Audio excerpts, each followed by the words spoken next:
strength. Amen. Nehemiah vale se fulu. Oli oli oli leri lo malo se lea.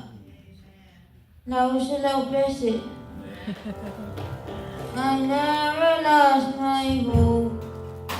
Ooh, I never lost my trust. Oh, I never lost my faith.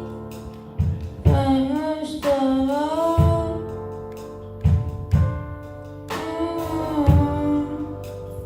I never lost my grace. I don't mind if I'm lonely. Ooh,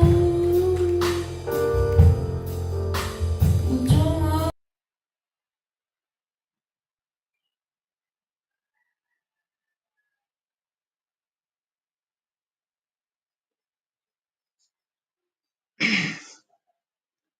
Ia, whaatalofa atu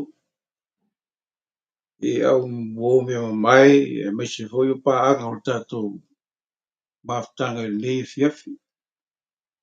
Whaatalofa atu i le suafa manu malo i Iesu Keriso e foi o maua mai tatou whaatalanoaga i lunga o le penga te whailangi. Ia, i ia le atua i le soifua manuia, soifua maua, ua tatou mafutaga whaiwhai pēa i astona i taitasi. Ia e vi i ai le atua, whamaoni ma le alofa o le atua, ia malona alofa e muli muli tai pēa, a o tātou maua le ola ma le malosi. Ia, e tātou te au auna ai, ma tautua ai e le ngata o tiu te whai.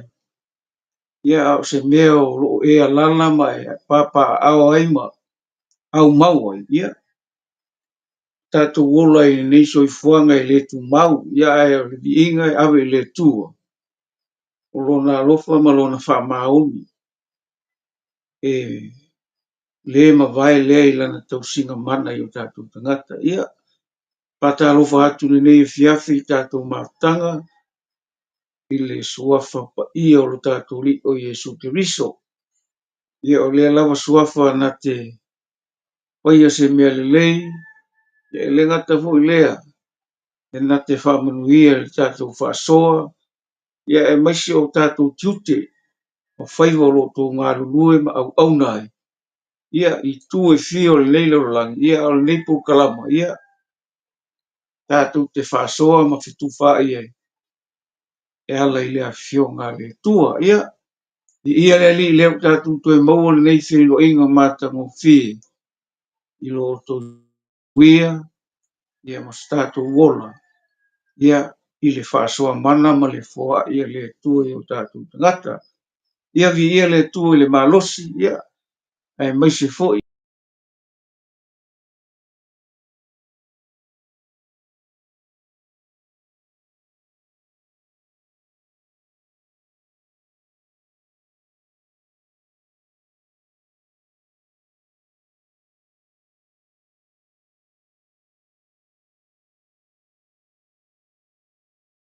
I whai mu wha malosi le nei vai aso, ia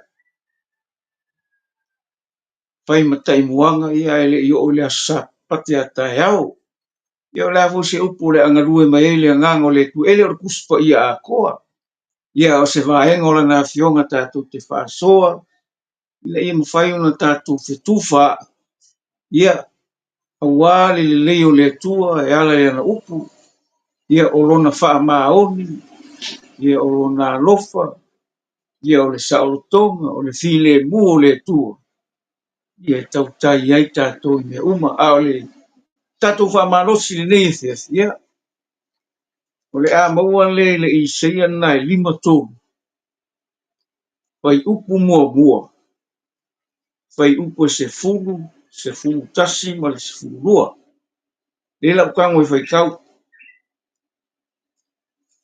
pamai, oi e o tari tonu la mātou upu e tau longo longo atu, ua whaalia ia te ai le a ao iova, vere upu se fulu, A ua fina ngalo Iova e tui momo ia te ia. Uia whaatinga aina o ia. Pe a whai na te whaia se taulanga mo ang sala. Ona I loa le e ia o lana whanau. E wha lewa lewa ina o naso. O le fina ngalo fo I o Iova e manuia lea ia te ia. Ona o le ti ngā o na ngangana te iloa aila na whanau. E malie ai o ia. O le malamalama mai a te ia ta uami o tō nuina ai tangata e tō tele. E lau au auna uami o tōnu. O wae tau ave e ia a la tō uami o leanga. O le mea, lea o te vai aise vaenga mo ia whaatasi mai o sili. E vai a fo ili vete whaatasi mai fita fita. Ona ua ia sa saa atu lona ola ia oti. Na whaitawina fo o ia whaatasi mai pango tata. Na ia ave ina fo ili ang sala tangata tō tele. Ua whautua fo o ia mo e soli tū la fono. Ia, o le tusi lea a Isaia e tala noa I pupua ngā o le Mesia. Ia, mo meo fora folanga. Na fora fola mai e le atue ala le perfetanga ngā ave ia Isaia. Ai le kai a fio mai Yesu. Ia e peo ni fora folanga mani mea na mwai whai loa mai e le perfeta o Isaia. Ia ai le tai o mai Yesu lona e liu tino tangata. Ia pena lo vai upu mo e whaapero no whai tawina le whasi le lenga ngai whamai. Lenga muli muli. Ua whaalia ia te ai le ao Iova. E le wingo le meanga whaalia. So Yesu leo whaalia ia I le ao o le tue ala. I le sau Yesu e osi le to I lalo. Ia po le taulanga o le manuia. Ia po le whaavavau o mea umanga e mafuai le perfect.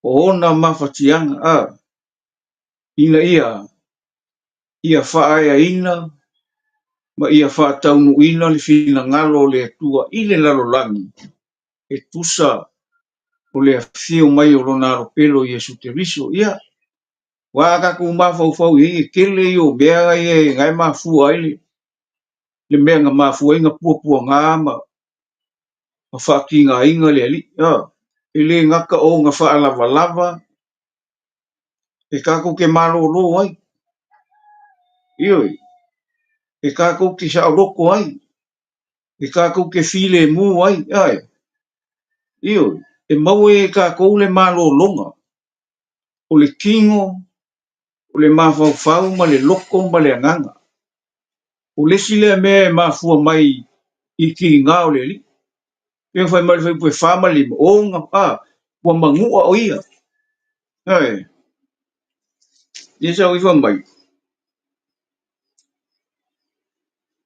e moni wana tau ngā mana tau ame o tātou whaanoa noa a ua tātou manatu o ia ua taia ua whasia I le atua ma ua whātinga aina ua manua o ia ono a tātou sori tū la fono ua momo o ia ono o tātou wa mio leanga o lea o inga e whiri e muai tātou sa I ona lunga lea o ona whalava lava foi ua mālolo ai tātou ia wae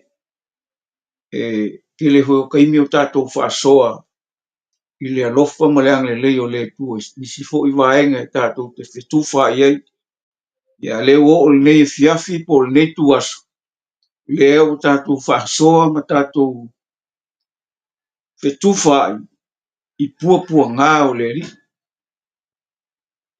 Nganga o pua ngā o le tua na whanau ai lea na whāngau ai lea mi utonu o tātou. Ioi, na kākou whanga ngau ai lea, i le whina ngalo le tua, i le ngaka o kākou ka ngaka ngasala, leo whai mai, ua momo ia o ngā kākou sukura. Ki ngā fua e lei alu fua i e sulunga o lona sa tauro, maalu e tau ave, ti ngā ono i kākou. Kākou whasola li ngai e fiafi, e kele mea e le ngaka o le whaolkanga, ono le toto masaa o le li, na whaatau ina ai kākou. Tau ai kākou le au kreusiano, whaatau lona toto.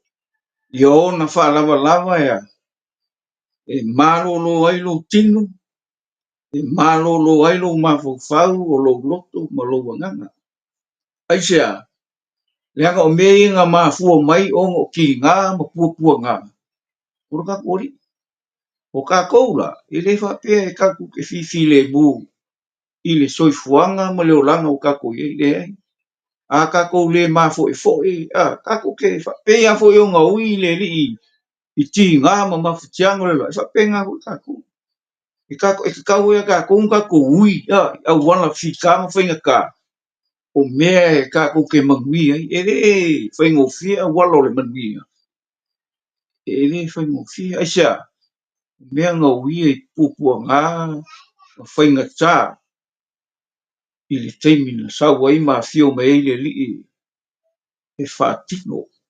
Ma mao i o le keiminga, whaeloa mai e Isaia le ngai perfekanga, ai ngā o le keiminga liu kingoi. Ia, ai le ianu la i e sui lungole, o le sātau, ma whai e sui ma vinga. Ai le i o i e sui lungole o le sātau, mea mua ke se mane, o le keiminga ngā ui e le ala i via tolo rosa, se i o lungo i korokota. Alu le lungo sātau, o ngā linga whamei, ua tau nu. Ai le ianu i e sui lungo sātau, ma amoro sa, o le wau whakingo i e sui lea. Nga whamaro longa. Lewa na whaatino Yesu, ai le ianu lungo sātau, whakuku e ngā whioki, ai. Ukuli ke mongi, ioi. Ukulia, ile mana, wa olana pule, olanga pule malonga mana, ioi. Ma ia wha umaki ai ngā ruenga le pōri uri, ai o mai ngā ruenga o le malama ma ngā ruenga o le saulotonga. Ie tari tonu, malatou loa le ri. O le mea lau ke fia kufa koe le fiafiringi. Le laka ko o mua ile. I upu foi ia ka malo. O Paulo le whape. Koe mo mea pekedu. Langa o le mea saawa. Usa o kākou. Kākou ke whaawa o ia Yesu ma sau e mai le whaawa onga. Ma mai le whaaka i ka inga mō kākou. E re whaingo fie le ala. I le e whainga kā. E whapea mai e whaingo fie. Ia amu ia oi. Ioi. Kākou e kaua le anganga ma le mawhau ma le loko ma le tino ke le kaimi. Kaua. A whapela oi le se kaua ro e kauinga i lau sawalinga ma lau soifua ma lau au ongang. Amu ia oi. Mai la le pekelu le la kwa whaika mo pekenu ka upe lua.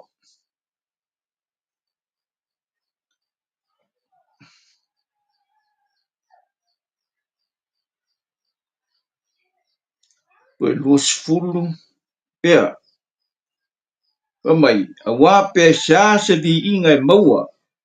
Pea whaita tau te ono sai. Pe a tuia o tou ono le angasala. Ai a whaitou te ono sai. Pe a tingaina o tou a o amio le lei. O le mea lava lea e maa lia i le tua. Wana walau ina o tou ono o lea lava mea. A wana tingaina ke riso lava o le sui o tou. Ua tuina mai ai e ia le wha a o mo o tou. Ina i o tou muli atu i ona tūlanga au. O le na le angasala lava. Le le ilo fo i se pipero ilo no fonga. O le sa anga tele ai le i toi anga tele atu. Whaatinga ina o ia ai le i wha mta uatu. A ua tu ina atu o ia i le na te wha masino tonu. le la ave e ia lava o tātou sala i lona lava tino i lungo le la au. Ina ia te au tou mang sala, tātou te nofo ai le ami o tomu. O ona whalawa lava ua mālo lo ai tātou. Wa o tou sawa pe o mā moena se au le lei. Ua toi li mai o tou lena te leo leuina. Ma tau sia o tou wanganga. Uso le mele a mai e pe keru i pe se wha o onga. Wha ta inga. O lenga ui, ka kou ke muli muli tai, ka kou ke wha kakau, le ka kou sawalinga, ma le tātou wholonga. I le mea leanga ui ai le. Ma mai a, o lena leanga sala lava. Na le loa fo se pe pelo lona fo. O longa ui. E kau te kau mawhai ia. E kau ke ongo sa ia i a lava kia ka kou. Wingo le sina ngalo leanga sawe. Sawe mai lea. Le manguia mo ka kou. O mai. Wana walau ina o tō o lea lava mea. A wana tinga ina ke riso lava o le sui o tō. Ua tu ina mai ai e ia le wha awa o mo o tō. Ina ia o tō muli muli atu. I ona tūlanga au. Wha awa o. Mala aua ka kou. Eri wha pe. Mala au ka kou kau ke mai kau ke fifi le mu hoi. Le ai. E ka kou e on sa i me ki ngā mo whainga kāra soi fuanga le kau ke ola. E le whainga o fi. E ka kou ke muli muli. I ona tūlanga au. O meanga savalia le li. E ka kou ki kau whainga ia. Ka kou wae mā lo pe ka kou ki kau whainga ia. Ia ka kou whainga ia ka kou la vākia. Le fina ngalo whaani o le tua. Ioi. O kuinga mai e ia whawa. O le ka ua o le me. O le upu. A whai mai ai ke rofa rofa. I ke whanong kua e ke le fifia. Ngaka lai kupu o le mea. Lai kupu o le whaabran. Ano whai e aisa. Whai e ilanga o le kua o le rofa. Ia whai mai hoi ke whaamangalo. Whaamangalo. O le ale mea lai whai mai le. Le ali whaamangalo. Ia o ke sanga ika. Ia o le ngoko le lao lai ika. Aia. Whaamangalo langa o ka koe. Ka koe le whaamangalo. Se whaapera whaamangalo. Mi ka koe le. O le whaawa oka po mai Yesu. Te minga lu. Ia whaamangalo a kua ula koe le. O le minga la koe. Ioi. Sia kara mea lofo i ofi. Iwa ka koe umai. Wapenga. Ele ati se le ikai. Ele me. Ele kaka ke ikai. Whapenga e o soi fuanga. Ala mai Yesu. E lofo. I ofi. Kama whawhanga. Lofo i ai. Aisea. Nanga le whaawa onga le li. O mea finga ngalo ai le tua. Ia kako savalia. Ma ia kako wae malo. Ele whai ngō fiesu fo. A whai mai a le aku o le mea whai ia kako ongo sa ia. Ongo sai. Aisea. Ngai whai mai kuspa ia amu ia le ongo sai. Kofo nga ma whausa. Amu ia. Wai mo ia le pale pe a. Yo. Pe a sao mai ngā mea umu. Whaapale i ngā kako. Aisea. Ko le lava le ongo sai le se mea whinka. Ia lava kia ka kou me kupo soifuanga mo lo langa i ongo sai. Kongo ka kou ainga. Kongo e ka le sia. Kongo ngaruenga al malo kampangi me ka kei. Ia me pape ngai kupo. Ia ilo. Ia leo inga e le tuo ka kou loko aisea. Nanga le me kusili ang ka au i kau kalanga ma le launga i o le loko. Kau kala i le loko. O le loko ngaka aisea. Nang o le loko e kupo i le amio. Ka kou uma e leo i kangaka le lei luma o le tua i. Ioi, e kei loa le lei a e ke malama le lei le winga roka. Kai mia e ke lei loa le lei le fina ngalo le tua. Ka kou kangaka le anga. Ale kai mia ka kou malama ai ka kou loa. Ia. O amakanga e loa e le fai ngofia soi fuanga. Aia. E kei loa malo moki mo le tua. Nga ke mawhaia. Aisea. Nanga o le kua whaakasi mai kako. O le whamainkana wa o to sa fa pe o ma mo na se au le ni o to li mai o to le na le o le na te le ina tau si o tatu nga e na ke le ina tau si o tatu nga le fa ma lo si nge fi e le fa ngo fi ka ko polama o pua nga e o mai soifuanga o mafakianga o le ki me o mai o le ki o me va penga ia wa e mai ho le loko ia e mai ho le nga ma le ma fo o risi kaimi o lai o lo ma fo wa e mo ko ka alo me ki a polo e lo ma fo ia i lo fa lava ia fa lava o fa lava o le li o Yesu a le fa mai kara pe o ai o fa ali e ile au yo wala nga sau Yesu langa o le ami ko pua nga le koko masaa o ki nga mafikianga o le li uso le ami ko mun me sau fa o le koko le nga sau fa fo le o le fa maongi o le alofa io e ki nga sau mai fa ia o le manguia nga o le kuang sau fa sau e nga sau ia nga sau ia oi ma nga mai ia ka ko a mai ia mi kau ke o lai o me nga linga fa alia le au yo go longa a mai le ami ko a mai le fa ma longa a mai le alofa io o me uma nga fa nga mai popo nga le ai sia na nga o le kua e fa maongi o le kua e paia o le kua le lei io o le kua e sili ese o le tua mamanga a fa makalainga nga le tu e fa makalainga yo nga vaenga nga o kako kau ke maua le manguia o le tua onga o mea nga fo inga mai e Yesu ia ke kako langa o le mesawa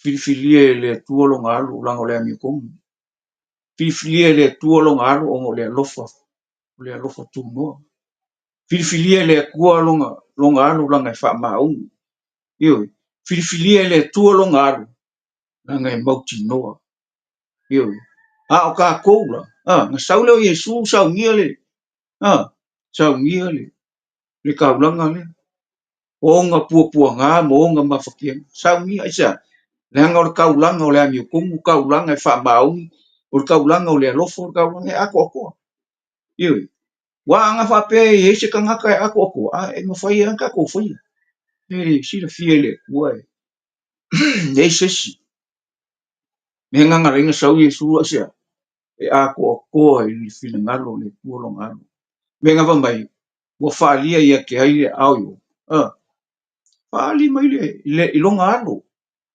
longa finga ngalo lofa longa finga ngalo fa maungi longa finga ngalo e fa vau o le mea mo oi o le mea mo tako o le mea mo le au kelsiano fa maungi io o le mea mo le au pa ia le mea nga fa ngau mai ai tako o pua ngao le li wanga le ai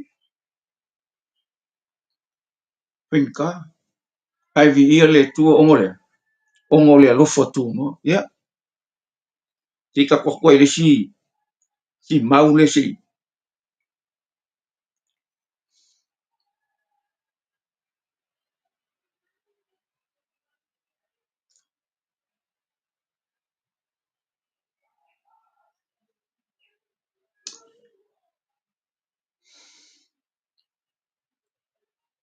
mai Filipi nga e lua fa ipura e lima fa mai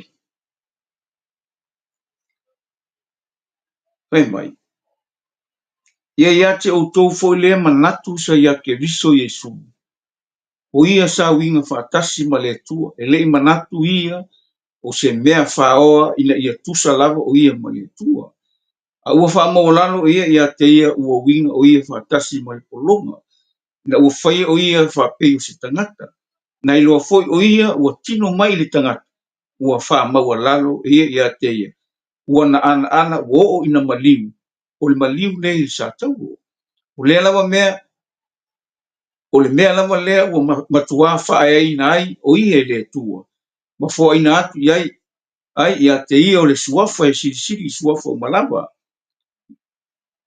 ina ia toʻatuli o tuli vai uma lava i le suafa o Iesu o ē o i le lagi mo ē o i le lalolagi ma ē o i lalo o le lalolagi ma ia taʻutaʻu atu e laulau faiva uma lava o Iesu le keriso o le alii lava ia iʻu ina ia viia ai le atua o le tamā magaia o Iesu o le akua ae leʻi o se mea fāoaga sau o ia ua faamaua lalo o uiga faakasi ma le pologa mea galagalaiga alu luga o le satau mea na iloa foʻi o ia ua tino mai le tagata ua faamaua lalo o ia iā te ia ua na ana ua oo ina maliu o le maliu le satau oga pupuaga mai o le mea lava lea na matuāfāina ai o ia e le atua o ina atu iā te ia o le suafa e silisili suafa uma lava ia faai lea i le faaiaiga e le akua oga puapuaga ma oga mafutiaga iga ua koe kū la Iesu i le tuʻuga mau i le ua toe tu manumalo lea la o mea ina ia toʻatuli o tuli vae uma lava i le suafa o Iesu o ē o i le lagi ma ē o i le lalolagi ma ē o i lalo o le lalolagi ia loa ui o le lagi ma le lalolagi ia ma seoni ua o lalo aku o seoni ua e leʻi kagakaola e ola seoni gaʻoki a polo ma agaʻau lai a le ufa mai e ifo e koʻokukuli e mai ina ia toʻatuli o tuli vae uma lava i le suafa o Iesu e o i le lagi ma ē o i le lalolagi ma ē o i lalo o le lalolagi ma ia kaʻukaʻu e laulau faiga uma lava o Iesu le keriso o le alii lava ia ina ia viia ai le atua o le tamā o laga galuega lea o le galuega e aoao ai mea uma i le viiga o lona tamā i le lagi viia ai lona tamā kaʻukaʻu e laulau faiva o a mea uma ia viia ai le tamā i lana auʻunaga ma lana tautua oga puapuaga ua lefa mai falia ia ke ai le ao io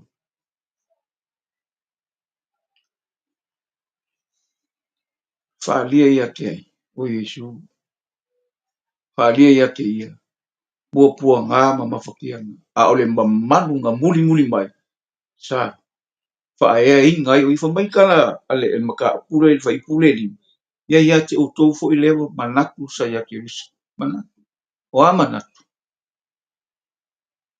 faamaua lalo manatu i le alofa na ia agaʻaga foʻi i le finagalo o lona tamā mea uma ia le gaia faia oga magaku sa ua magaku i le alofa magaku i le amiotonu magaku le faamaumi pe kaukalagia so o age i upu a o mea ia o mea gaʻamai e Iesu o uiga ia o le alii kakou ke ola ai oga uiga ia o lona finagalo o mea ia e kaukakala soʻo ai ae o le mea kaukakala ai aisia laga o le amio ma kua o maka o le kigo ia o mea o le lalolagi mea o legia o laga kakilokilo ai vaai ai o kakou maka ia e kosiga laʻi ai kakou pe ae lē malamalama lelei le finagalo o le atua alaga o maka e o'olo maka i le mea pikosiga faaleko oka e amai e maka le agasala i kokogo le loko a le mea pikosiga kāua le fai mai o le amio mamā amio lelei amio atua amio paia o ai lea o le fesili o ai la lea o ai lea o amio ni o amio o le alii o ai le alii o Iesu e alofa e ogosaʻi e faapalepale o a kakou sesē mo kakou faaleko e ogosaʻi ama faapalepale e lē kaui masui le kua le kaimi aita laga lē kaukeiai lalo o le alofa tuʻu magaku o a magaku ia iā kei kakou magaku ia sa ia keriso aisa o manatu i le alofa ae le o le mala o manatu e amio i le finagalo o lona tamā o le lagi o a magaku lē magaku ai Iesu iā kakou maua o le alofa mea Iesu ia kakou fealofaga o le alofa laga ia lofa le kasi, ngai ia kako whalwhang. I le mo whainga kako whalwhang se I ronga o ngā ko kongu le lofa o Yesu ia kako whalwhang. Le mo whai, se I longa ia ke oe le lofa ke visu. Ia, o am whailunga lofa ku resi, langor ngā kura ngā le ri. Ia lofa, o longa lofa, whawawau. Longa lofa whai pēr, longa lofa muli, longa lofa le taimi ma le taimi. E le suia, e le ririu, kau ke whai kakai, kau ke whi ese ai kele o kai. Ai a ka kou mangako Yesu, e ke alofa, ke loko wha manganu. Ka kou ke loko ile, hongo sai, wha pale, ka kou ke fie ile kau ke le wha piko i ngangaka, ka kou ke mafuka whakas. Nanga o maka i oriki, e ke wa kuro i risika ka pia kau whaale kou pia kau ese. Ia nga suia I fole o loma o whaule ai. He o suia au le suia Yesu na ko me ke oi I lo mai ku me la ku pugane ai alo fa pe fie pe ai ia ai o fa mo ia la ke va pe la Paul nga ka nga va pe isia le ai ia ke mi ke fa no ku nga mo lo le me la ale o le me la manga o le me la fie kufa me ke e kusa mo fina ngalo le tu va pe nga ko mangui o le kua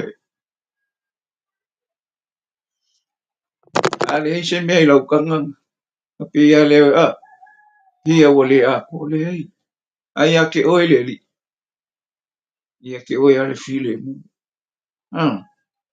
ia ke o ale ke fia o li aro pesa ia ka ngale li fa file mu ro o me ke ai lu soifuanga na o mak o mak pe o maka ale le o maka e mala maloki ai mai la kala Yesu po liuli na le mala le ko o ka e se fale ko pero fa kula me le longo wing po liuli lo winga le mala lo ele o ye Yesu lo ko fai e ma kwa fai nga ka ke le mala ai ye ke viso ko le mala o le olo le mala o le mungu langa o le ami o le me nga o le tu ka ko ke ami langa o le ami o ku o lisi le ami o kausafia ami o mama ami o pule ka ko lo le e lo mo fia nga ka ya ile mi nga o le ava e lo ia nga kala o winga o kala o nga la ngonga fa pe nga a ka kala mat nga ka ava ma ka wi fa ma ngi ro lo ko se rai a ke ia le li o le ola pa mar kala mele ia te o to fo ile manatu sa ia ke visu ele I fa pe ngai lo Yesu ngai lo le Yesu o lo ngai ku a lo ngai ku nga ma fu ai sa we mali la ngo le ku nga sa we e o mai la ngo le ami o tomu ngai ko ngi sa we sa mai me nga nga pu nga le io sa we sa mai le ami me nga nga mali me nga nga mai fa li ia ke ai le au yo la ngo lo nga lo e ami ko ele si ku le va o le ku mo nga Wai mai ka uranga fi Israel e ka usanga kai ka umal marus e expire an ka uranga le uma kai mia ngai lungo sa ka uru uma ka ngu wai ai ka ko le po nga le li nga va ku fa me wo ka wai ai na ngai lo fa le ku ka ai le fi le tu reng sa ngai fi ma ngai e upu ya po le ka le si Ome, o ia sa winga fa tasi maletu, e lei manatu ia o se mea whaoa, ina ia tusa lava o ia. Saua o ia o lea kua I saua e osi, ni kaulanga, e osi lea, ni ko I lalo kako, inga ia, ko e whaaya inga kako, inga ia e kako ia I lunga malo, malunga mangi whao. Ia, ka mai ale, na ia foi na iloa foi o ia ua tino mai le tagata ua fa'amolalu e ia te ua na ana ua o'o ina ia na ua maliu o le maliu maliu luma sa tau e le vaveo fa'akulaga o le uigaga o le kakou makaupuni ai o puapuaga o le e le fa'akaua o i aua pogi alu e ai e le o se loku e te magalo ai e le o se kalikoguma po se auaʻoga se loku leai o iesu o loga toto tāua fa'akauiga ai kakou fa'akauiga ai laga ekalesia iga ia kakou maua manuia o le tu ua folafolaina pupuaga o le ali'i me ou fai e lē faigofie le fa'aeaiga o kakou pupuaga o le ali'i o mea ua uma gasaunia e le kua ma kapegaiga e le atua loga mo le lalolagi asa ai le mamao pelefekaga laga lo isaia ese le magaia o pelefekaga agei pelefeka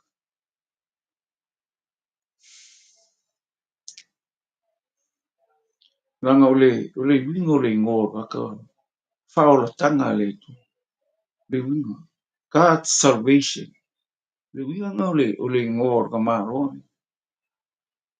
kele o meaga pelofeta mai ai le kamaloa soli ia lea ua kelega kaumu mo le vi'iga o le atua fo'i legei pelefeka a lea ua kakou fa'amalosi agei e fefilaga muamua va'ai isai ae mulimuli ia aga va'ai fo'i isai e le fagau mai o iesu ia ma va'ai ai fo'i le kamaloa kaupu e iva foi ogo kaupu e fiku foi po sufā puseaisai kele o mea kāua o mea lelei o mea magigo lelei ma le magaia i laga fa'amakalaga aiga sau iesu e fa'akauoga o le pelefetaga na ave ai e le agaga o le atua gate tusitusia ma fa'amatalaina fa'apetaima vi'ia le atua lea la ua sau iesu uma ga maliu luga le sa tau tanumia ma to'atū lea la ua fio aku a lea la ua mai a kakou la lea le fa'aoaʻoga fa'akaʻikaʻiga o mea iga ia e iloa ma le mautinoa ia ou loa ma lou mautinoa ma le mausalia o loko o lea ua kufa mai a kakou o lea ua mai a kakou lea le uiga o mea lelei o lea oga puapuaga mea alofa augai e le atua o ga fa'amauiaga ma ga mea alofa mo le tatou ia e lē o se mea fa'alē aogā lo kakou kaukiga mea laga o iesu e mafua ai e lē fa'alē aogāiga e sesi i le kaukiga o le o se mea e makuā sili o ga kāua sili o ga magaia lea i lau va'ava'ai fa'aleagaga ma lou loa fa'aleagaga ma lau au'augaga fa'aleagaga o le mea na sau ai le ali'i sau e osi lo kakou ko i lalo sau e fa'aea kakou iga ia ia e malamalama ma ia e mautinoa e lē i alufua iesu luga le sa tau ia oga o ai oga o kāua oga o kakou iga ia kasi kakou ma ia kakou fa'ailoa le manuia o le atua i le lalolagi iga ia kasi kakou iga ia iā kakou le mea na finagalo ai le o loga manuia mo le pale ali'i o agagalo agei afiafi e lē uma le fiafia e fa'aso i le finagalo o le atua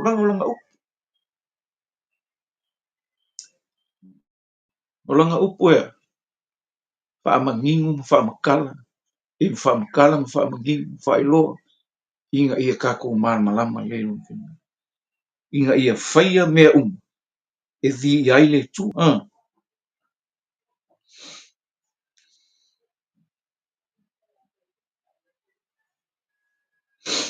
ia se'i faikau aku i mea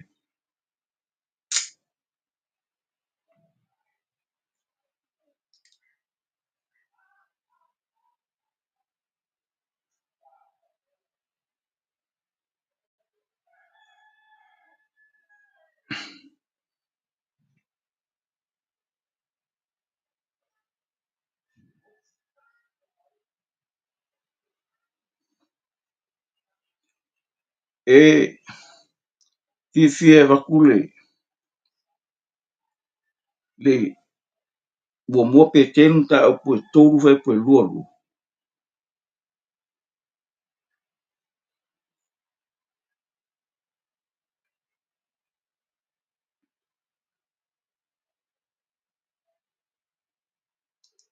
Mai. O ia o loo i le tū tau matau o le atua. Ina ua fio ai o ia i le langi. Ua to i lalo ia te ia o angeli. O fai pule. A toa ma e malos. Mai o ia lai le tū tau matau. Ia mangkua voi a lang tu singa voi lea i le matai o lua suru limba vai pa tō suma le whare. Lako ngai vai kawa.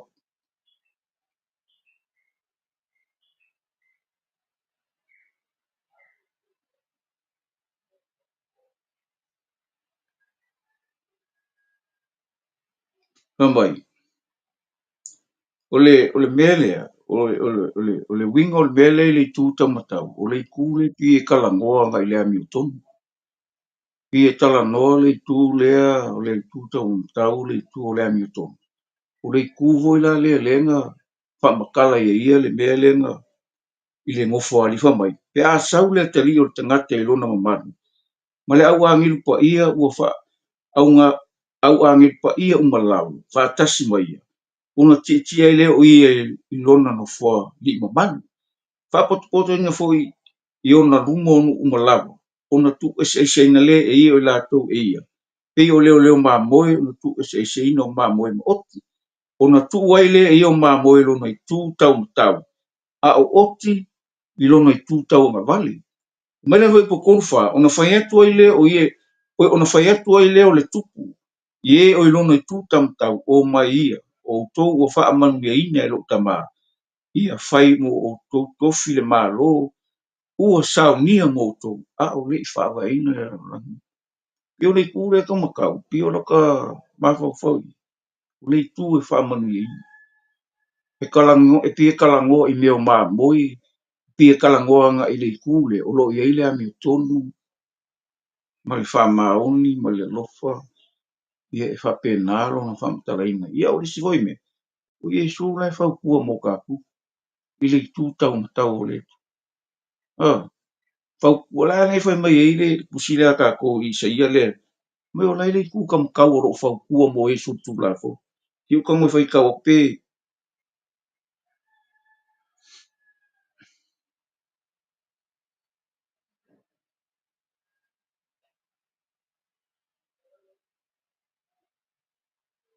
Whai mai.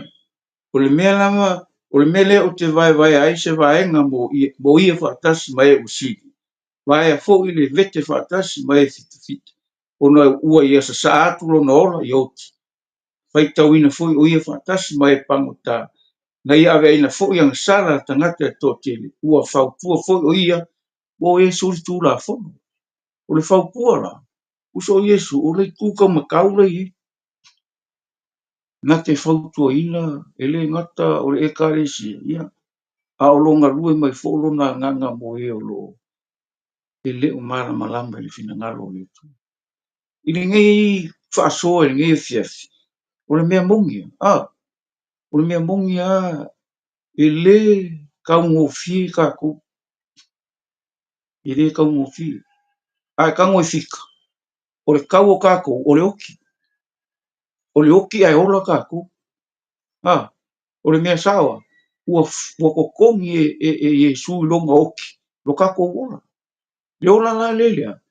Le ola lele manguia. Wa e fika i pupua ngai.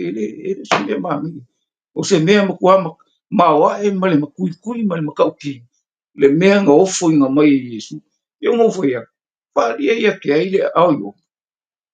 Nanga lesi la fia le kuoronga. O le ami o tonu. O le arofa. O le wha maoni. O le lelei. Ioi. E le eise se kusa mai. Ai wa au wina mai le tuolo naro. Inga ia. Maa ngalu le lalo langi ang sawa. Io ngau fai aku sikai mio kia. o le kaulanga lenga whai isa la e whai kausanga kaikas. E expire le mea ngā sifuru lua māsina. Le mālosi o le koko le mangu. Le mālosi o le toto le li, e whawa wau. O le kaimianga e whai whea ngai ngai, ngā wai a oe, ngā wai a ke au, wai a i tā kōle, le whawa wau.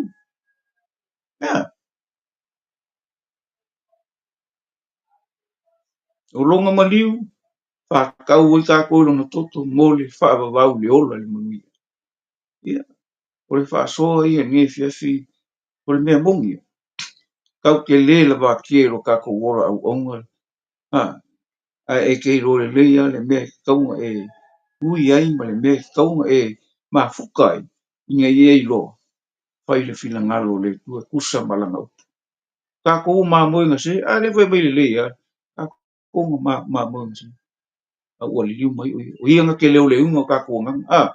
Nga ke kausi o kako o nganga. Inga ia tu mau lona whila ngalo whaali. Ma lona whila ngalo o lofo i tātou tana.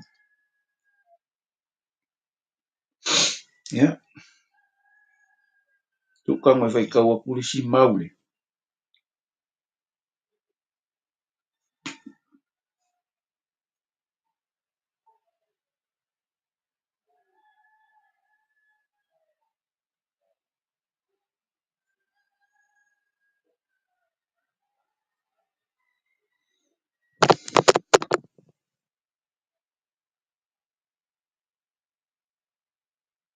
Mai. Na ia matuanga rue ai ia ke riso ina ua toe whaatuina mai o ia na ie wot. Whaanonofo ia te ia ilo nei tūta matau i mea o le langi. Sili lawa ia li sili umalawa. Whaipule, ma e ua malarosi, ma li, ma ingo umalawa e tā ua. E le ngata i le olanga nei, ai o foi i le atali. Wa ia tu foi mea umalawa i lalo o na vai. Ma ia, ma tu ina atu o ia e whai ma ulu o mea umalawa mo le ekalesia. O lona tino lea, o le tumu, o le na te whaatumuina, mea umalawa i mea uma. Pea ngau whai aku whamai, o loo makuanga lui. Ai ia ke risu, ina ua toi whaatuina mai o ia wot, whaanofo ia te ia lona i tūta matau i mea le langi, lono wingi. O se whae inga, ma se whaapale inga, o se kūlanga wā whaasirisiri, aisa, ma ofo runga ola, ma ofo mailun ta ngata ato ina ia mwhai le laro langi, o na o le manui o le tu. Wā mea sawa, i le mwhinka kou koe mafuka male aku, aisa, ia langa o kako wanga sala kako, ia whai mai ia paula le kalesia i wong, wanga sala kaka umamau le o le vi, ia anga le sau me Yesu, ia o ina na kako koe fiso kai, o ila la kako koe le lei, o ila la mafu o yung wha mamai, yung wha mangaru yung kako, ai wha kai le tue longa, le o kako koe maua le, ke sota inga mawhana whana, ma se mawhutanga, ma se le linga i le, i whawawa. O le linga le la waka ngā ua e koe fo, ia oi whailo loko, koe fo, ia oi whailo kunga ngau le larolangi, la e koe alu ai kua, ma e koe alu e whailo loko, a o lewa umanga whai mai, umanga whai e ia le linga i lona toto, sa masa ai lungo sa tau o le linga le, i le wao le tua marita mao ma toto. Kako le le, umanga kako whai whea ngainga, ia,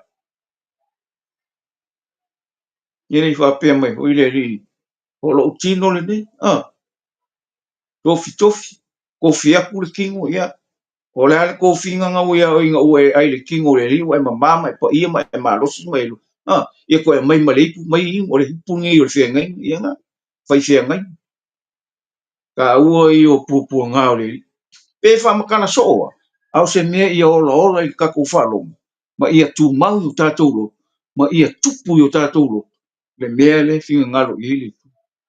Langa o la ua ia katkongo, o le whe au o le alofa tūnoa, o le whe au e ala ia i e sui gonga pupua ngā, ma lana whaortan, i lia kaunga, pe whalongo soa eisia, langa e whalongo, i ua inga langonga, inga ia, ka penga inga, sa mia i tātou mōlo na manuia whaola.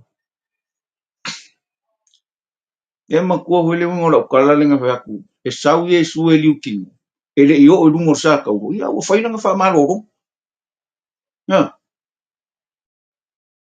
ua lewa nga, me whai kau i e maka upunga e lima, ua isi ia pengi fiki e kako, le si mele e kau ke iloa, ia, o nga pupua ngā mo nga whaalawa lama, o mea umanga, ngā wha ki ai mama wha ki ai leli, ai sa wha ngau mai i lea, le wha malolonga, ma le wha orokanga, ma le sa orotonga, ma le mangui e wha, wha mai leo le, ma reko nai lima, ia kunga whai kau, wha malolonga na le, ai le i o Yesu rungo sa tau, ia lewa ngā rue le ngā ruenga lea,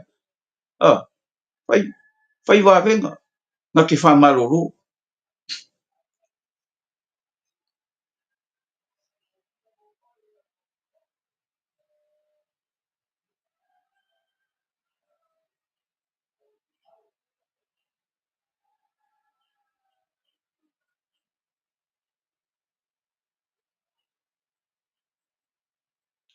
e o le tasi o fine, o ia te ia le puna toto, tau sanga se furu ma le lua, tele foi mena ti ngā ai, i fo mai e tō tele, o matu fo ia na o loa, ai le ia o ngā lawa ia te ia, e peita, wāti le ailo na mai, whaalongo ia ia Yesu o nā ruane lea i ona tua, tonu lava o le moto tangata, ua pai ane i lona ofu, a wau whaapeo ia, a whai o te pai atu tau lava o na ofu, ona o malolo ile, ona utu lo leo ona puno toto, ona i lo lea ia, lona tino ua wha malolo ina, i lona maitinga, ua sila fia loa e Yesu, i lona lava finanga, ua watu le mana na ia te ia, ona whaaliu leo ia i le motu tangata u whapea, o ai ea na pai mai i o ofu, ona whai mai leo ona so ia te, ua e sila fia le motu tangata, o loo feta omi mai ta i la tou ia te oi,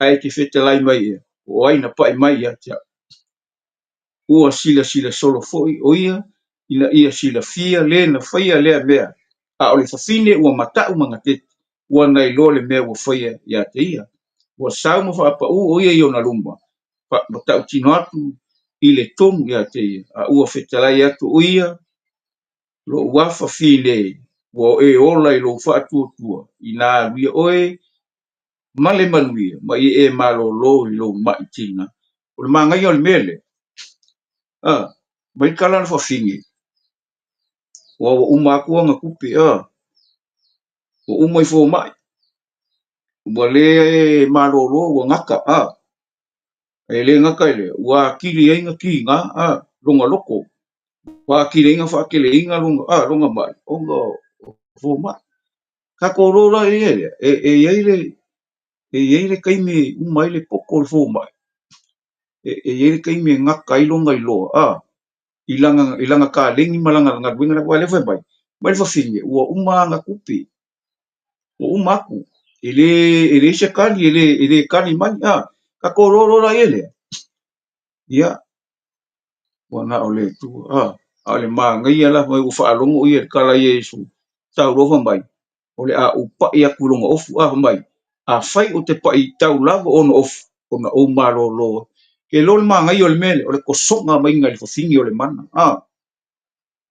koso mai ele whakua kua mai kana fini, a fai o te pai atu tau lava ona ofu, ona o malolo ele, o mai ona utu lo leo lona puna toto, ona i lo le ia, lona tino ua wha malolo ina, i lona maitinga, mai ua sila fia Yesu, lona finu, watu le mana na iate, ona whalilo o ia le moto tangata, ua whapea, o ai, ea na pai mai ia ofu, ma ngai on mele, ngai, e kere ako inga whakokua, a whakokua fingere, oka, koso mai ele whafingere mana,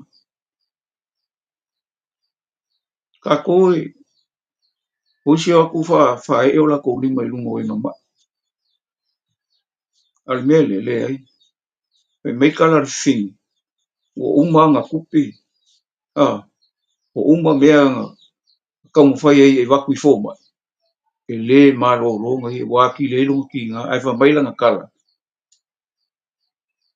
mai a whai o te pai atu tau lava, ona ofu, ia ele o le kingo ele o le nganga ho le o le ofura la pa o le kingo la pi ele of ai nga pa ele fingi koso mai le fingi le mana fa malo rongo ai le yo o Yesu dungo sato na fa nga mai Yesu ora o ele o ia ke ia fa ka mo ingo per se kanga ingo per se ka mai sei ai le ialu Yesu dungo sato o le a o le wangai esia nanga o le mea mai le langi le o se mea lala ma ngia ke le fa tu o le tina tatou lo mo le mautino ia o se fa ku mo ku ke le wa o le winga le o ka kum ka upu ngeses wala foi mai Yesu ile mta upu suta su tu se mate ho mai o e mai mafatia I avenga o e o lai polonga o e o lai ki nga ho mai o au e malo lo ai uku pe la le venga le ngu foi o mai le ngin ka upu ngeses o pua nga o le ele ia foi Yesu lungo sa nga ia e sa loko e malolo e faolainga e mangui makako mangui aisia le ango me umang fakaki e fina ngalo le tu mole la lo langi sa ia ma ngia le ma ngia le faku o tinale ka ko lo ele ia e ia hol kaimi ele kai o le poko le foma wai ma ele o ele mala mala mo le foma e ma ele kai ia le lo le foma langa mai ke mongi fo ele ma fai ko sikinga fa foma ina na kudia ke mo ele ma fai aisia langa o ke mongi nga pawane o le suwa fai ma ke kudia ke mo nga le suwa fo Yesu ele ise si suwa fai lalo le langi en fainga o ma ke mo nga le suwa fo Yesu ia o hoila nga ma mai tanga kai mai ke mo ele ma fai en foma a fai la rea ke oile mana fa maro le pu ia ke mo fai ke mo fai aisa langa ai lo le kau fa le nga ai mala malama le tau fa le ke mala malama ia ke fa ko mua inga ua ke oile mana inga ua ke oile le mea rofa e fa maro lo ai mai inga ua fa nga inga oile nga o le tua ia la ia nga mea rofa e ma kua hol tanga ka le ngai lungo ka le ngai pekes na fa ia ku Yesu ke fia malolo ia la ka fa ka mo se la ngai le se la ku e ave u la rope ngai pu a ngelu le va ala ko fa ku Yesu o la ka un fa si ka malo si e fa makala le me ku pu pe ala ile ngai ala ku fa ku sa wa Yesu o le ngai fa malolo e ke fia malolo e ke manga o fa malolo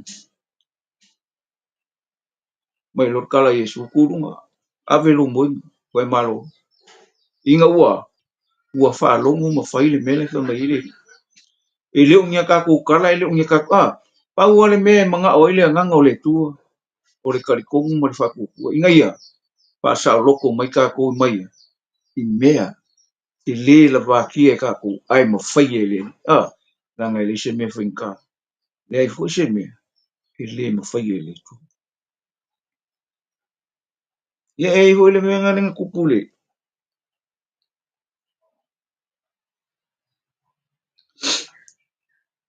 ka il ko se lau ma ku ka il ko se lau sau ia Yesu ngolanga au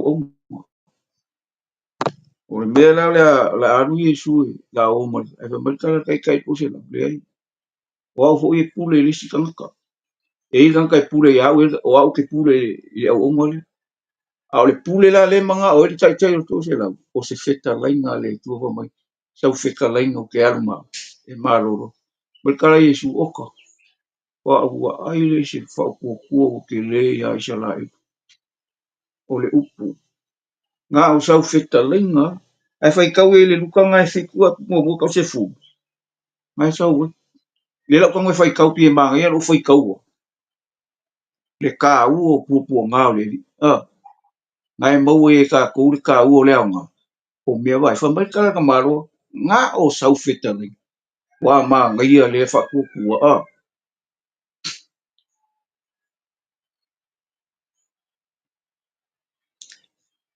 wa fa uma ia na fetali ngau fa longo ai le nu o na li wai le o i kapana wa mai le au ona a le tasi ta i o to se lau sa fa pele ina ia wa tali oti wa fa longo ia Yesu ona uina mai le ia o to ina o yutai ai o mai a te ia na ia mali watu fa ola lana au ona wa latu wo mai ia Yesu ona latu fa tonga mai le ia te o fa pe mai wa nga o ia e te fai ai me nei wa rofa mai o ia lo tatou nu ua faia fo'i le sunako mo i matou ona maliu atu ai lea o Iesu mai latou ua latalata ia i le fale ona auina mai le e le ta'ita'i o le to'aselau o ana uō ia te fa'apea mai ia te ia le ali'i aua ne'i fa'alavelaveina oe ua a'u te lē aogā ina ia ulu mai oe i lo'u fale o lea fo'i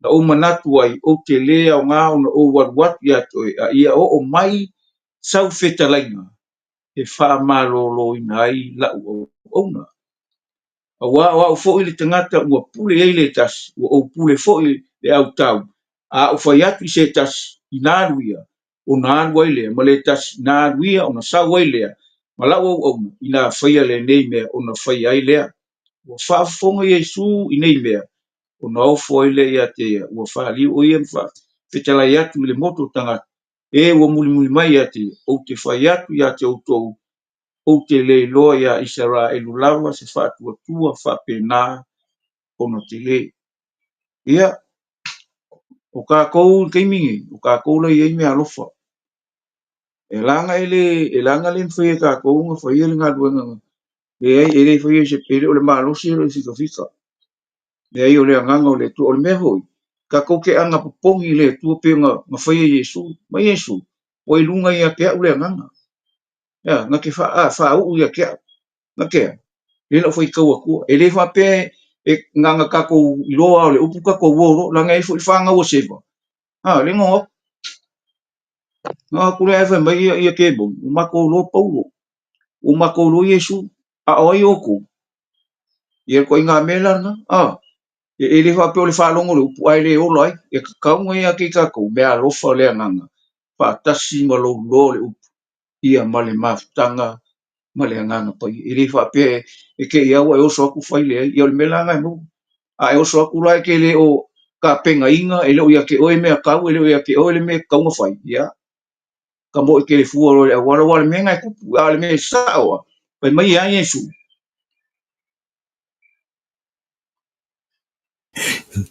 Hallelujah. wa lunga le nganga o le li wa wana fa o mai ia ta o fola le tala le ye matiro wa wina mai ia e fa malo lo ye loto momo ta la il sa roto me ta fian ye pula mata o e ta was tu sa loto ye fa sa wai ta la il tau sanga e na ngalo mali e mai ai le li ya nga moi lunga e foi le nga pongi o kai mi e foi tu mele sa nga pongi sa ye su mai oritana wa fiu ti apo yo ale me ringa mafu wa o ka ko ama peke ke manga nga o kupungi ma ven o ke o le ana pongi mo talo yo inga ia tupu va venga ka ku ke le ma faia ai fa mai Yesu ngale anga pongi ama kar ka ku ke ma faia me tanga nga u ye fo Yesu ma faia Yesu ai sia lang sau e fa ali mai le fila ngalo le tu ya ke ka ko ele lu mo le me ngale yo o le sikanga kai vai ku lo lai fa e limo le sika so le a lu lo le ako so le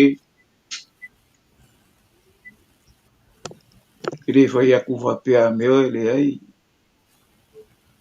o le fa unga e ke lo ai la me fa o le upu e ta tomu wai ka ko le fina ngalo le ka ke re so ka fa iste ai sia e le fa ma inga au nga le tu la ka sa o e le fa ma inga a ka ka lo fo le mai ke mo le fa ma inga ai sia e ke mana malama le fa inga ia ia mang malo inga le ngangorok inga ia le ngaka e fa sa loko le ngaka e fa fifi le mu ia ia le mangui o le ku kau kele kau maka o nganga le al menga e fai e isi kanga ka pi fai fie loa honga le ai ia e loa ma le mautinoa ia e fai ma lo mara malama ia e fai ma ua ia wa o inga o le nganga fai inga ia e fai finga ngalo le ku e o ia Yesu al fai ko i ke bom le wori honga le ke le ke bom le ke o ia o bi po ia al suafa ma Yesu o fo ia ke ko le pule e ma ga ia na no ka la wea ka ikale pule soli ai ngaka makala la mai kana Yesu wo wa ku le langu po o mai sa kangi pe o le wila yo Amen. pe o le wila ele se pau pe o le wila lo se ai ka un ka kolo e mai no le ku le pule ya ye e fai keke ye e fai keke ma ku ye e fai keke e lo mo le motino fa o nga ingo ka ko ka ke le mika mika ai ai e oli mai fie wa kusi lo ngoa wa kusi ka ko ngole langi langa o menga le ngai lo o ia ke ka ko ma lo le ku wa usi ka ia ka ko ke bu Amen. o ka ko fika o fi kwato ni ka ko vai nanga le menga nga le nga fa nga fa nga o mai me o pu nga o le ele foi ngo fi asia a fai ele male mo tino e mangu ia ka ko e fa ala e au ka ko kako ke fai ai longa finga ngalo kau ke le ma ki kiwa se me ka se e fa u penga ka ko ia ngofo mana malama ka ko le me le finga ngalo ngai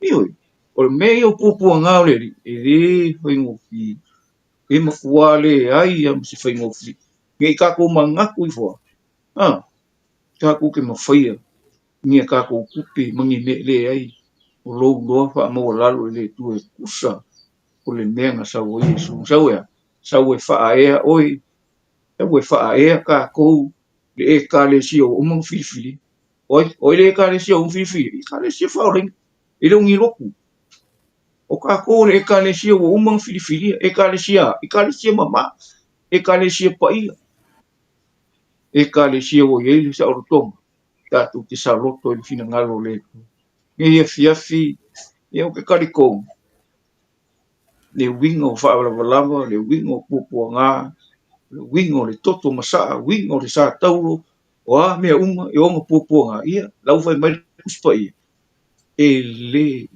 fai fu e le tuala na upu ua whaalia ia te aile au whaalia ia ke ua whaali mai le tua i longa alu longa au alofa o longa alu wa alu e kau ave ua momomo ono a tātou a miuleana. Ia le nei e fiafi, ia o ke karikongu o le wha maalosi ngā mō kako. Whaalia ia ke ai le au yo, whaalia i longa alo.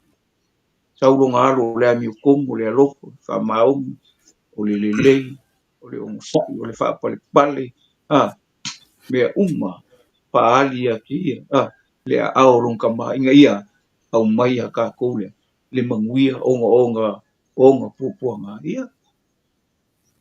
Kako mika i onga pupuanga, yo la paulo.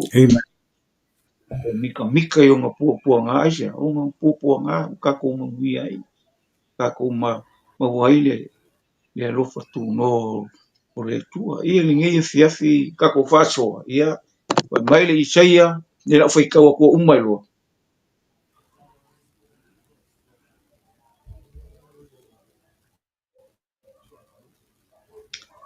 Mai, oi ea ua taritonu la mātou upu o tau le molongoa.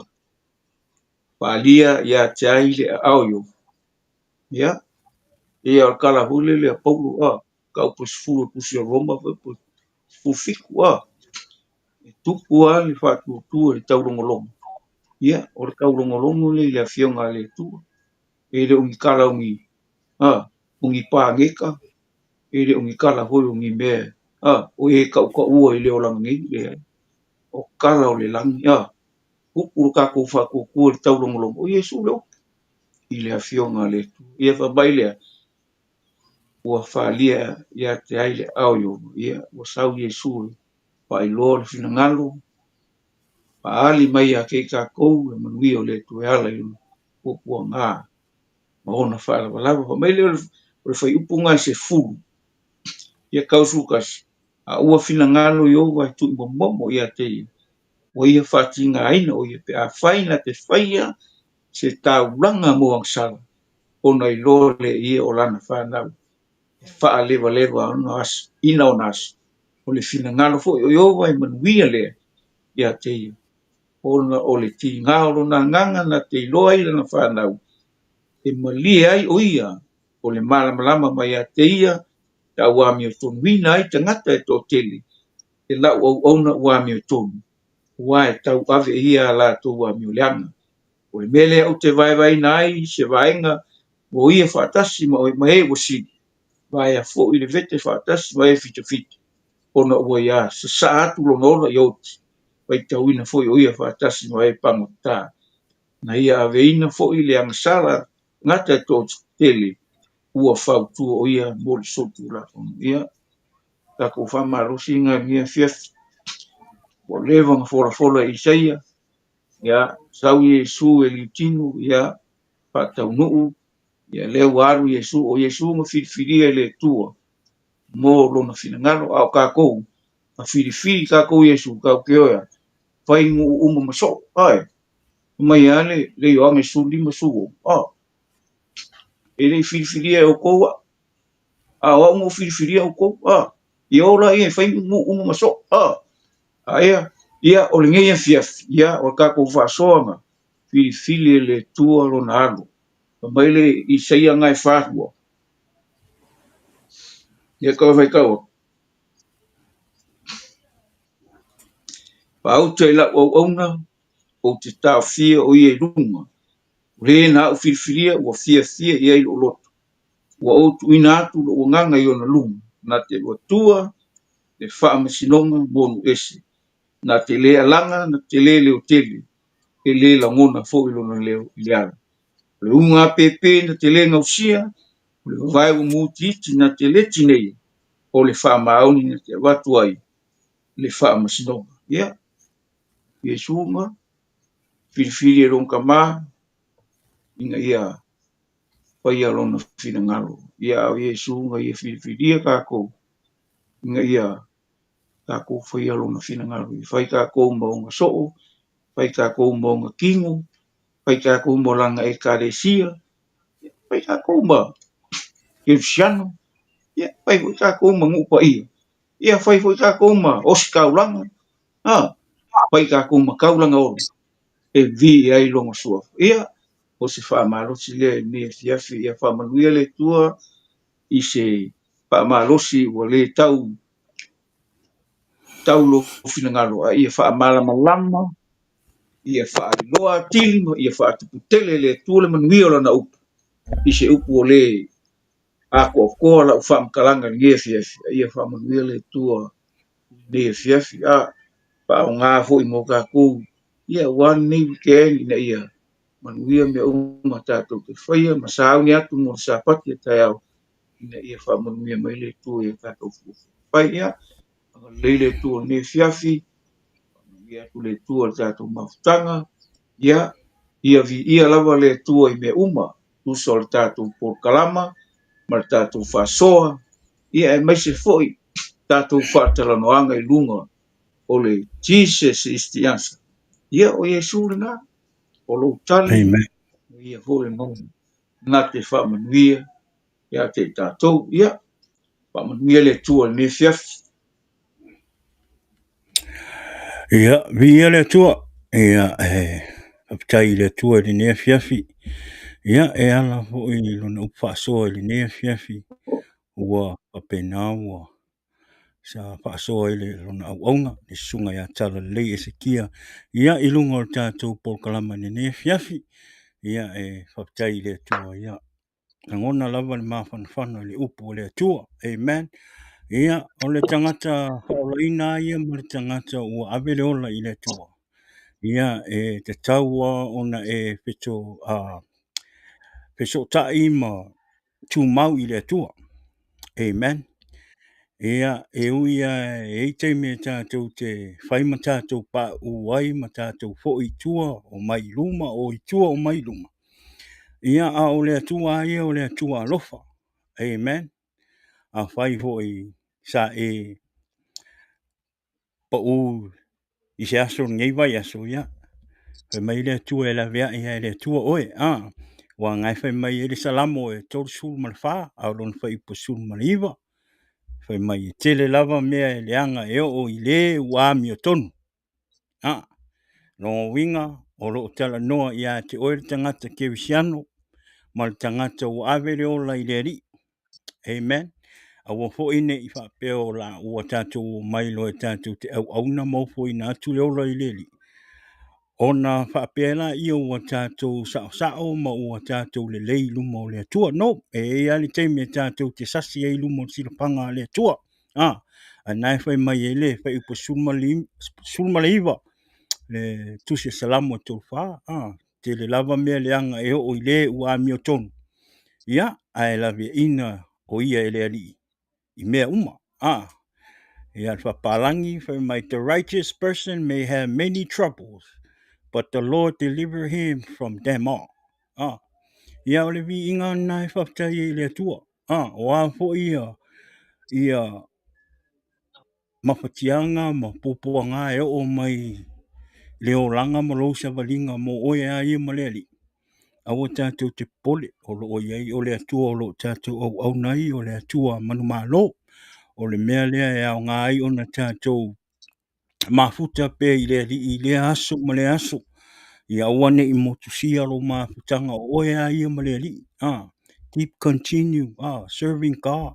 Obey God and follow Jesus. Awa fo ingi a vea meo lo te tupu mai le larolangi ma meo lo tupu mai le olanga ni. E whai ma me poloka i lo whatua tua i le atua. Amen. O le tangata o la whatua tua i le atua po o a me te tupu mai le olanga, po a me tātou te whanga i le aso ma le aso. E whatua tua i le atua. Awane i o tātou popole i me lo ma o mia le taimine. Ai tātou wha lango i le atua. E sau ale aso ia malona ai. Amen. O le ia e whaftai le atua e lona upa aso le nea fiafi. Ia e le tele na waswa talanga. Ia e momo na mole atu le whaftai i lau sunga. Po le uso po le tama au na ho. I lau sunga tala le nea fiafi. Ia ono tautai le nei aso i lunga o tā pokalama.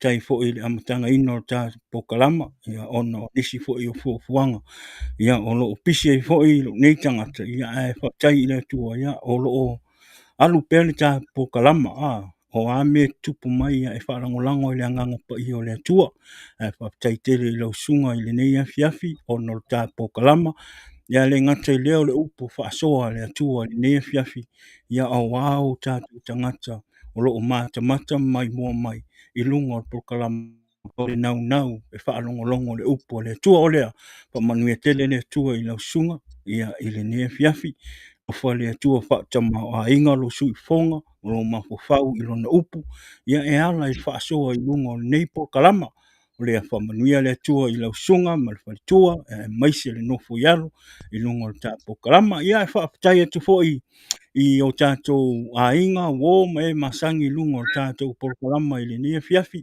whaapatai la o tau a mai moa mai lunga o tātou pokalama tari tonu o te le ma ngā le upo le atua ia te o tau le nea fiafi e le ngata i lea whaape i mātou nei ia ma ua ma le sunga ia tala nei whaapatai i le whaatanga ina fo i le nei pokalama i tonu o rau maota lunga o rau telefongi po whina lava le meo e ma ua mai le nei pokalama whamanuia le atua ia te o tau le nea fiafi. Ia o tari tonu o le tātou pokalama fo ele nai le nea fiafi. Ia ae le whaumata tātou pokalama ia o le tātou pokalama ia o le asa i o tātou pokalama. Ia e lai matua i le sauninga se o matua i kalisia i lungo le tātou pokalama. Ia e mataina le afa le sefulu le tātou pokalama le aso a tae au i le asa. ia ele ngata i lea ia whaatofa ia mtue whaatalofa atu le pokalama i le ne fiafi le paso le tātou pokalama to fine ia fina ai fina whaptai lava fina le nofo talo mo le tātou pokalama a whai ele i whai atu se whaatalofa mas whaptai a tala le ia te oe le ne fiafi ia kaunga i vili tala le mo o kingia tala le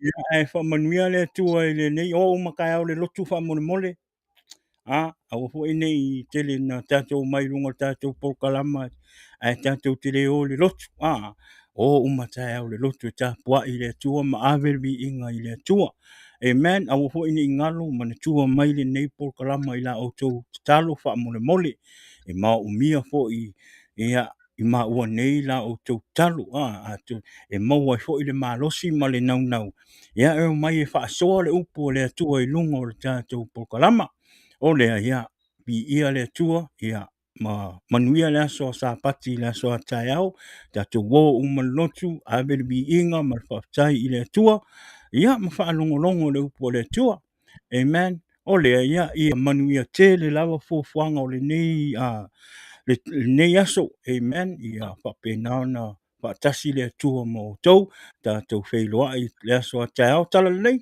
si mea ai le i whaumata po kalama ia tali tonu o le nā ia whamanuia tele le atua i le nea fiafi tātou whailoa i lungo tātou po kalama i le asa le aso a tai au pē o toi le ora ma le malosi in the name of Jesus bi ia le atua ia manuia le nea fiafi amen